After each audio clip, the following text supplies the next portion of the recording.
weekly market recap with SC Securities. Let's have a look at some of the latest developments in the Sri Lankan economy and financial market.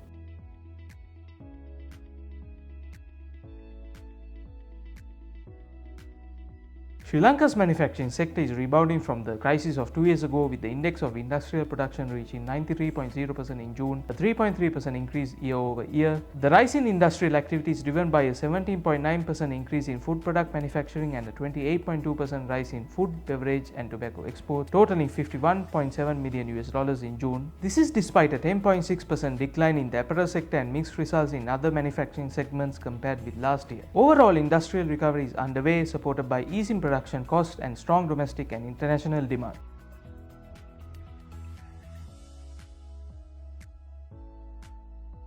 Sri Lanka's government has proposed to the IMF adjusting personal income tax slabs from 500,000 to 720,000 rupees, provide relief to mid-level taxpayers following public dissatisfaction with recent tax hike. President Wickremesinghe's administration had previously raised the maximum income tax rate to 36% and reduced tax slabs to 500,000 rupees as part of the economic reforms aimed at increasing government revenue during the 2022 economic crisis.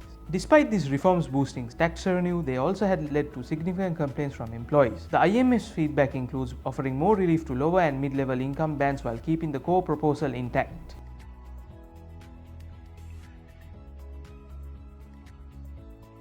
Sri Lanka's Inland Revenue Department exceeded its tax collection targets for the second consecutive quarter, collecting 902 billion rupees in the first half of 2024, surpassing its target of 826 billion rupees. In the first quarter alone, IRD collected 430 billion rupees, exceeding its target of 381 billion rupees. The advanced personal income tax collection also overachieved, reaching 100 billion rupees against a target of 82 billion rupees. IRD Commissioner General Palika Chandrasekara expressed confidence that the department will achieve 60% of its annual tax target in the second half of the year.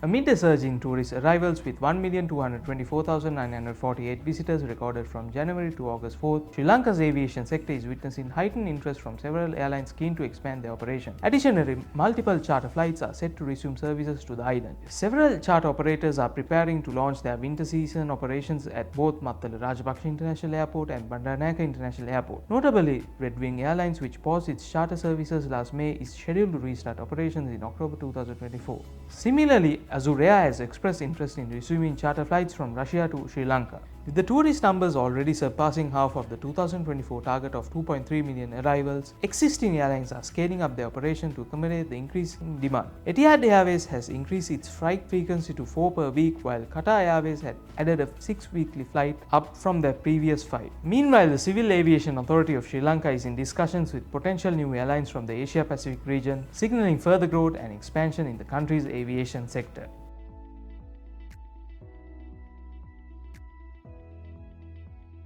The Malaysian High Commissioner in Sri Lanka emphasized that Sri Lanka's climate and abundant water makes it ideal for profitable palm oil cultivation, which could alleviate poverty and benefit smallholders. He highlighted the ease of maintaining oil palm with proper knowledge and noted successful examples from other regions. The High Commissioner encouraged a positive approach to promoting palm oil in Sri Lanka, leveraging the country's natural advantages.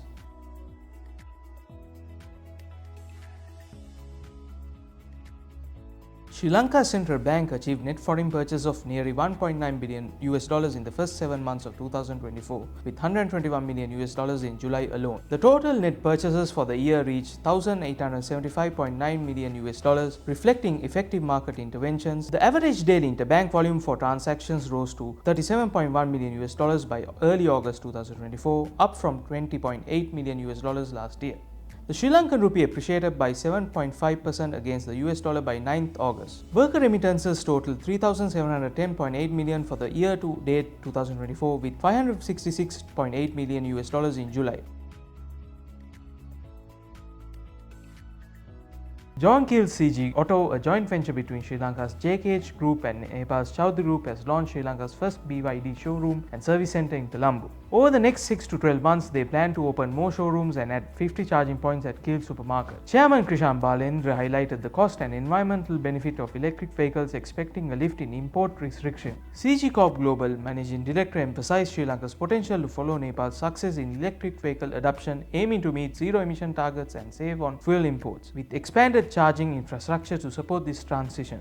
Sri Lanka's cabinet has approved leasing state land within Colombo Port City for a new hospital, school and university. RCD Port City Hospital Private Limited plans to invest $100 million in the hospital, while Gateway International University Limited will invest $25 million each in a university and a school. The project may involve a partnership with Mayo Clinic of the US. The port city reclaimed by China Harbour Engineering Company will provide marketable government lands for these developments. With the recent Treasury bill auction, the 91-day T-bill rate stands at 9.39%, showing an increase of 17 basis points. The 182 T-bill rate stands at 9.68%, showing an increase of 12 basis points, and 1-year T-bill rate stands at 10.03%, showing a decrease of 3 basis points. Let's take a look at this week's Colombo Stock Exchange market status.